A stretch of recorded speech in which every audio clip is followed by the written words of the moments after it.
my mom, and once again, when are you coming home? And then I said, Ma, you know where I'm at? And I told her where I was at, and she knew the place right away, and all of a sudden her whole thing changed, and she thought that the Virgin Mary was guiding me now. And she believed it 100% because she almost was encouraging me now to finish it off, which I thought I would have never heard in a million years. She thought that Virgin Mary was going to guide me right to Ottawa, and that everything was okay.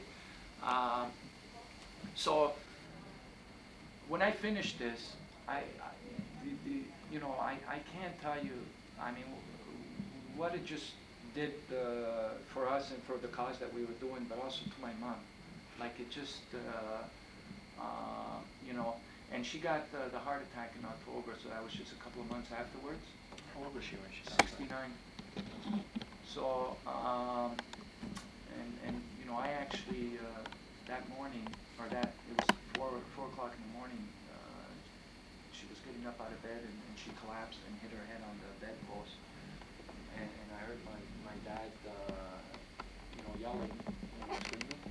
I ran upstairs and I started giving her mouth to mouth, and I thought I lost her right there. And the ambulance came, and when she arrived in the hospital, they got her breathing back, but they said she wasn't going to. She was going to stay in a coma. And I went through the most painful 2 months of my whole life, because I stayed by her side because I just couldn't believe that I was going to lose her and she was going to stay in that coma. And she did come out of the coma, but it just, she would get better and get worse. Anybody that's experienced, especially at that age. Yeah, exactly. So, our hopes would get up high that she'd be back at home pretty soon, and then the next day would turn for the worse. And we went through some grueling months, the whole family, like it was just so painful. But, what I was doing then, so was, she could never talk because she had to rely on the respirator, whatever. Yeah. And I, every day, like I was still working on putting this project together because I wanted to do a walk right across Canada. And right across to Canada, and I was giving her all these things that were going to happen. And she passed away in February, and actually it was January, and we held the service at the church, at St. Clair Church. Yeah, and that's another part of the whole thing. Like there's so many of my relatives that and friends that got buried. That we held the funeral at Jarrett's, and then held the service. Yeah, so, and you never think that, your mom or dad's going to be there, but, and so at the church service, I went to talk, and I talked to acknowledge the service at church, and that was fantastic. We had every business person come out there, and what I said was that I was going to complete this walk across Canada in her memory up there. This was in January. This was in January of '98, or 98. Yeah. Not this year, but last year. My years are getting mixed up. Me too. I know what you mean. It was 97. I finished the walk. 98. So it was just a few months after. You know what? A year feels like 10 years. Like I know. I've done so much things. Yeah, I remember your mom, because it's interesting that you should relate this story, because I remember your mother was she was always worried about her children and always very involved in their lives and always, fretting almost, like, and she was always very, I mean, of course, Italian mothers are like that, generally speaking, but I remember your mother, she was very, very passionate person that way. Yeah. And she must have thought, you know, it must have been really a proud moment for her, you know, because I know that you were kind of a special son of hers, from what I remember. Yeah, because I probably brought the most worry to my mom, Yeah, you know, right. and that's why I don't know how to describe like some of the things that were happening in my life in the last dozen years. Just brought her so much happiness, you know, like it just and I mean that's what it was all about for me, you know, like to see her because she was such a hard-working lady, you know, and just like most Italian moms, you're right, they just have this thing with the children that no matter how old they get, like, you know, my mom would still phone me when I was married to make sure that the covers were on me, you know what I mean? Like that. She probably thought you were pulling a fast one on her when you were telling her, "Mom, I'm in Ottawa. I'm doing this walk." She probably thought you were pulling a fast one on her. You know? Yeah, exactly. You know, and this is why I'm saying like to you know to see my mom happy, like there's nothing in the world that can you know.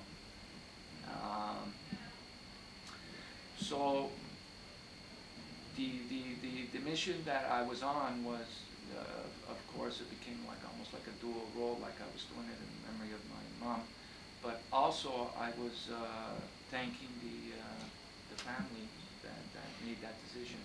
And you still have, you don't, it's because of the way the law is written right now, you don't know who donated your liver, right? No, I don't. And the only way of contact is through a screened letter that you can write to the donor family. And I'm hoping to change that, you know, and I think we're headed in that direction, especially after what. Why is it a matter of such secrecy? Well, most of these things were done, you know, guidelines were done about 20, 25 years ago when the scenario at that point was that people weren't sure how long you were going to live after a transplant, and you know how what a lot of people were used to or were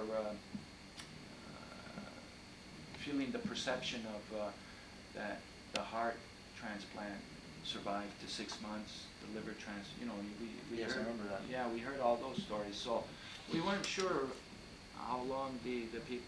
So I think at that point is when they made these guidelines, you know, that it could be just a screen letter.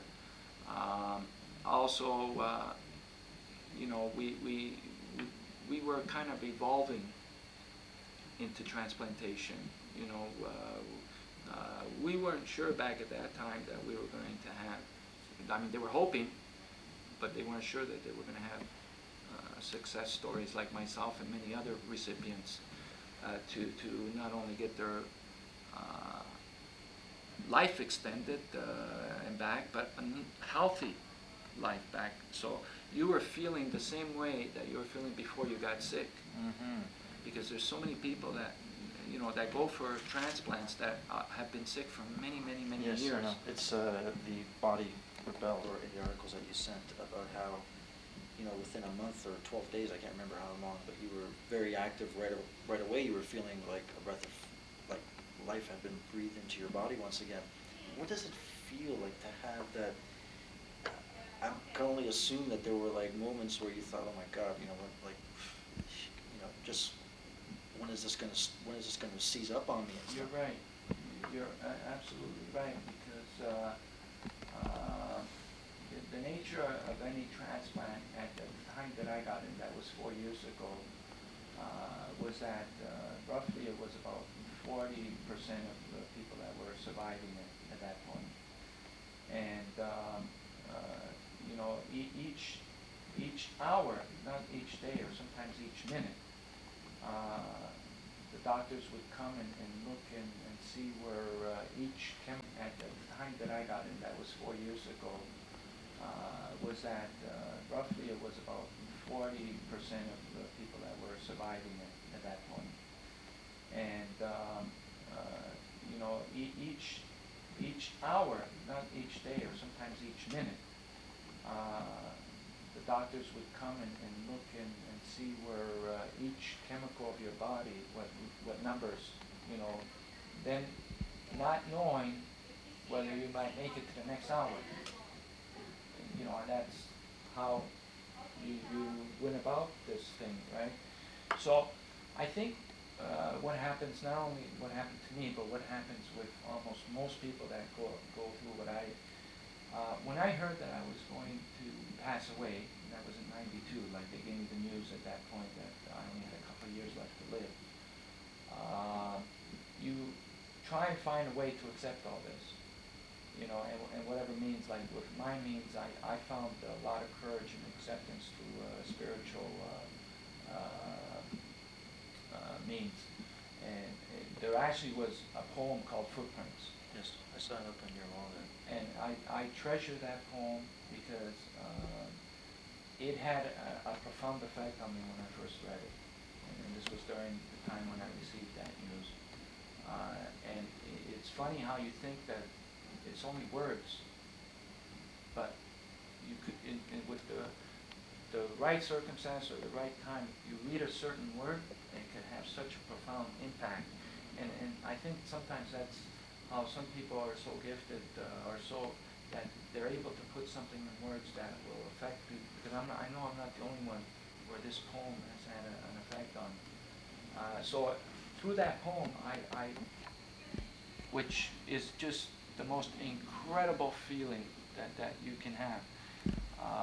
And this is the spirit that has stayed with me ever since. I've been feeling very safe. So when I was waking up from that operation and knowing that, you know, the next hour I might pass away, it sort of, I kept feeling that safe feeling still, you know. How long did it come to, how long did it take you to arrive at that point? It took a while because at first when I received the news, it didn't really hit me as real.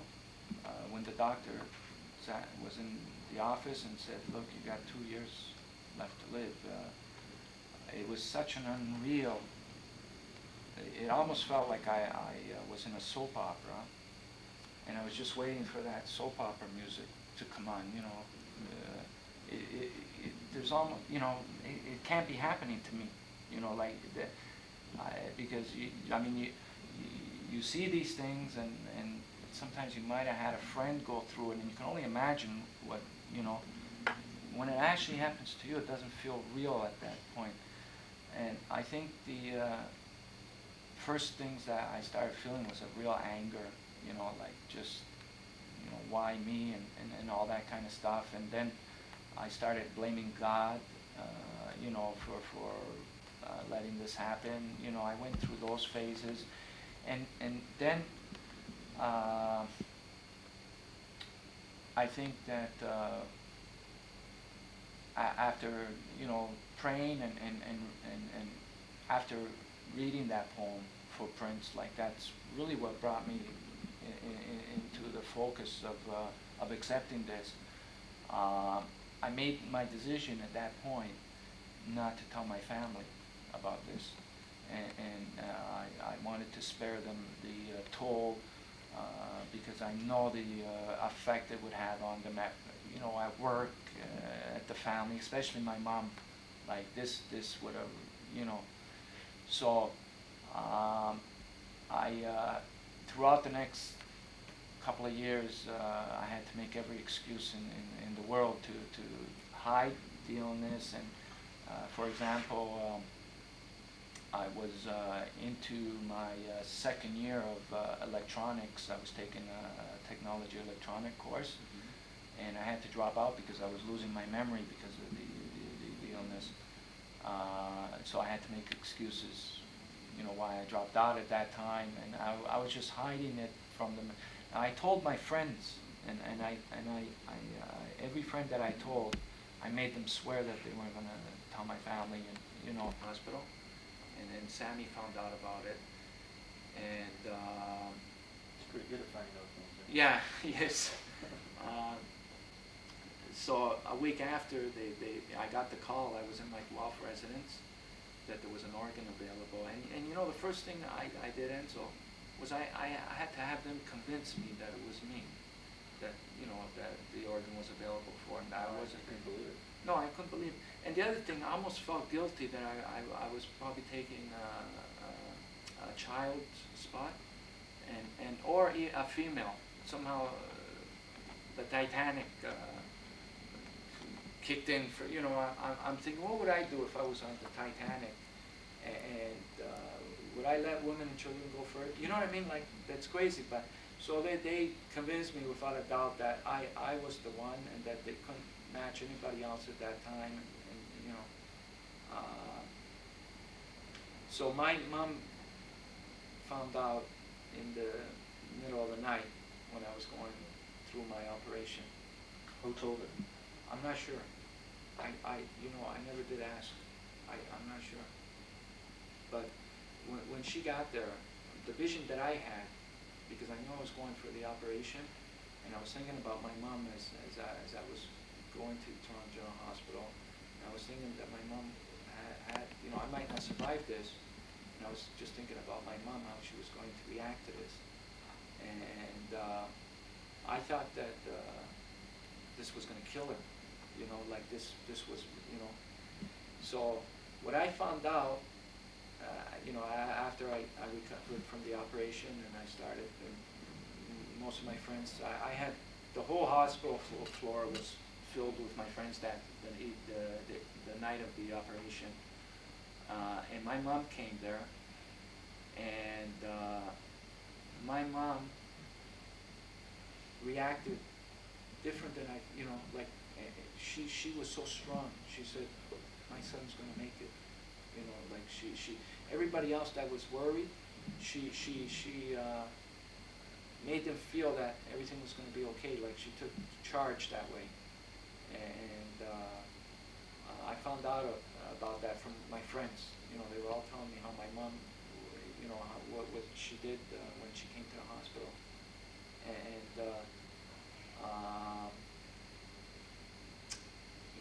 this was like, this was a whole miracle for me too. That she handled it that way. Like, it was so. I thought she was going to fall apart, and I was just so happy that. What was going on in your life? You mentioned that you lived in Guelph. Yeah, and at that point, like, things were. I was at like the peak of my life. Like, things were going really good. I finished coming out of a marriage that didn't work out, and I sort of got revitalized in my life to live life as preciously as possible, and sort of going to Guelph gave me that kind of new outlook. Yes.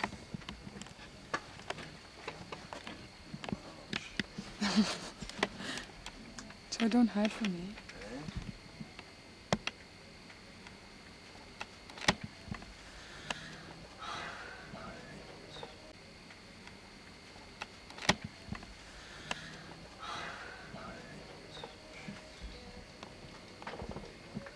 Joe. What's he doing? What's he doing? He's still in the interview. Is it going okay? Yeah, it's going really well. I got enough though. Of him? And the guy, Enzo. Good. So I brought there's some films here if you want to try to put something together. I called that dubbing place. They wouldn't do it, eh? I don't know. No. So I don't know. We're gonna have to do it the old-fashioned way. Those other tapes. And I'm waiting tonight. I should find out about getting some Fuji master tapes for us. So we'll get those for free. That's about it. Oh? Yeah, this is my mess. This is where I live. I haven't fixed it all up, like throw up some pictures and stuff. But throw my computer over here from over there. So what's on the agenda for today? ClearNet, Mark Langton. Can't get a hold of this guy. I've been calling him for a month. He never returns his calls, or maybe he just doesn't want to talk to me. And trying to set up a restaurant for us after the board meeting. We're all gonna go and eat at this place. So I see what I can do there. See if they can pro bono, because what we'll do for them is bring some high-profile people there to eat. And so if he wants to go that way, save him some marketing dollars for a meal. So it's really classy restaurants. It's downtown Toronto on College Street. So we're gonna see. I'm gonna just set an appointment to see the owner. So I bring him a package and stuff. I hate the phone, eh? People can just like, yeah, all right. Can't eye-to-eye contact's the best. So that's what I'm working on right now. Getting more sleep these days? No, it's getting worse actually. No, I haven't. I need a rest, but no time. Kind of coming down with the flu a bit too.